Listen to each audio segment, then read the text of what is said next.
नमस्कार दोस्तों, मैं विनय दुबे मुंबई से। पौराणिक काल में एक पारस पत्थर का उल्लेख आता है।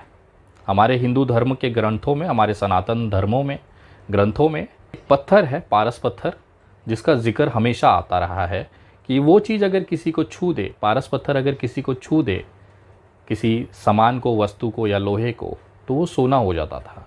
ऐसी किंवदंतियाँ और कहानियाँ पुराने ज़माने से चली आ रही हैं, सुनाई देती है, हमने बचपन में बहुत सुनी है। आज उस पारस पत्थर की खोज हो गई भारत के अंदर। आपको सुन के आश्चर्य लग रहा होगा कि ये विनय दुबे आज किस मुद्दे पे बात कर रहा है। जी हाँ, मैं एकदम सही मुद्दे पे हूँ और ये जानकारी आप लोगों को बताना बहुत ज़रूरी था। कल शाम मैं बैठा हुआ था तो ये पारस पत्थर का मुझे ख्याल आया। आज भारत के अंदर वो पारस पत्थर का नाम है मुसलमान। उस पारस पत्थर का नाम है इस्लाम, कुरान। जी हाँ, ये एक ऐसी चीज़ें हैं, मुसलमान एक ऐसी चीज़ हो गई है कि जो भी इस चीज़ को करीब जाएगा, जो भी इस चीज़ से उलझेगा, वो सोना हो जा रहा है। आपने देखा होगा गोधरा दंगों में जिस तरह से मुसलमानों का कत्ले आम किया गया, उसके बाद एक मुख्यमंत्री सीधे देश का प्रधानमंत्री हो जाता है, नरेंद्र दामोदर दास मोदी। जिस पार्टी में नरेंद्र दामोदर दास मोदी जी हैं, उस पार्टी का शायद ही कोई बंदा होगा जो इस मुसलमान शब्द से अछूता होगा, इस्लाम से अछूता होगा या कुरान से अछूता होगा। क्योंकि इनके लिए कुरान, इस्लाम और मुसलमान ऑक्सीजन से कम नहीं है। जिस तरह से हम ऑक्सीजन अंदर लेते हैं तो हम जिंदा रहते हैं, उसी तरह से देश में एक बड़ा तबका है जो बिना मुसलमानों के नाम लिए ज़िंदा रह ही नहीं सकता। और ये कौम इतनी सब्र और बरकत देती है कि एक रोड छाप गुंडा भी लोगों का हीरो बन जाता है। जिस तरह से कल दिल्ली में एक अपराधी जो इतना डरपोक था कि अपना घर बार छोड़कर भाग गया था, पहले सेशन कोर्ट में उसकी ज़मानत खारिज हुई, फिर हाई कोर्ट में मुंह के बल गिरा और वहाँ पर ज़मानत खारिज हुई। ये बंदे को लोगों ने कंधे पर बैठाकर पुलिस स्टेशन पहुँचाया। इतनी खूबसूरत तस्वीर भारत में हो ही नहीं सकती। लेकिन पता है वो आदमी को आखिर जेल क्यों जाना पड़ा? उसके पीछे भी एक शब्द था, मुसलमान। वहाँ पे जो नारे लगे थे वो किसके लिए लगे थे? मुसलमान। आज देश में एक बड़ा तबका मुसलमानों के नाम पर जिंदा है, उनकी भीख पे पल रहा है। अगर वो व्यक्ति मुसलमानों को गालियाँ ना दें, मुसलमानों को अपशब्द न कहें, तो शायद ही कोई कुत्ता, सड़क चलता हुआ खुजली वाला कुत्ता, इनको इज्जत दे। इन्होंने अपने लिए ज़िंदगी भर काम किया, लेकिन वो शोहरत, वो हैसियत हासिल न कर पाई। लेकिन जैसे ही उन्होंने मुसलमान शब्द का इस्तेमाल करना शुरू किया, वो आज हीरो बनकर घूम रहे हैं। बाकी सब तो छोड़ दीजिए, एक इंसान जो विदेशों में पढ़ाई किया, जो अच्छे संपन्न परिवार से है, इस्लाम ने उसे भी सन्यासी बनने पर मजबूर कर दिया।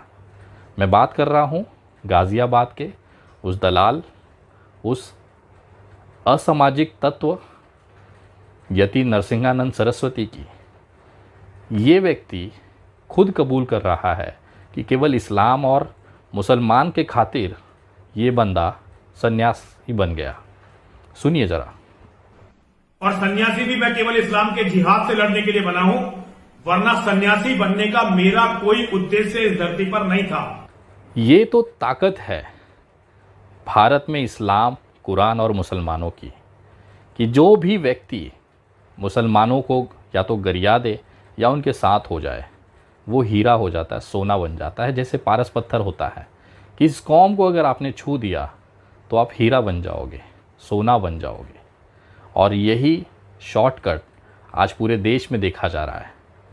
चूड़ी वाले के साथ मारपीट होना, चाहे कचरे वाले के साथ मारपीट होना, चाहे पानी पूरी वाले के साथ मारपीट होना, चाहे एक मसाला डोसा बनाने वाले दुकान पे एक छोटा सा कारीगर, सोचिए एक छोटा सा कारीगर जिसकी 150, 200, 400 रुपए की दिन की कमाई होती है, वो मुसलमान होने के नाते एक ग्रुप को लगातार मीडिया में चर्चा में बना देता है।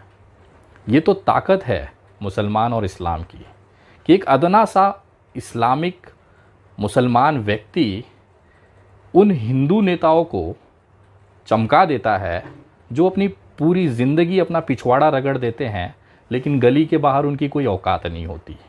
लेकिन जैसे ही वो किसी मुसलमान को छू देते हैं, वो राष्ट्रीय चेहरा बन जाते हैं, हीरो बन जाते हैं।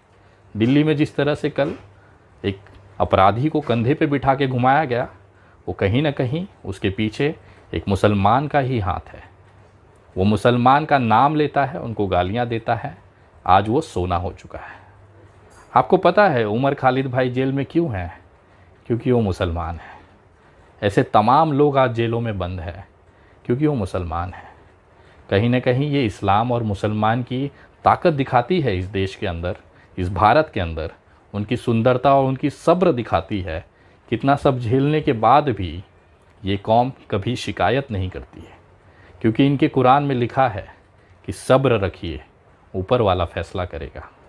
तो कहीं ना कहीं मैं सलाम करता हूँ, सैल्यूट करता हूँ इस्लाम के मानने वालों को, हमारे देश के मुसलमानों को, कि आपकी फेंकी हुई भीख के टुकड़े पर आज इतने सारे लोग पल रहे हैं। अगर आप नहीं होते तो शायद इनको गली का कुत्ता भी न पहचान रहा होता। एक अदना सा ठेले वाला, एक अदना सा पानी पूरी वाला भी कुछ लोगों को चमका कर हीरा बना देता है, सोना बना देता है। ये तो आप मुसलमानों की ताकत है।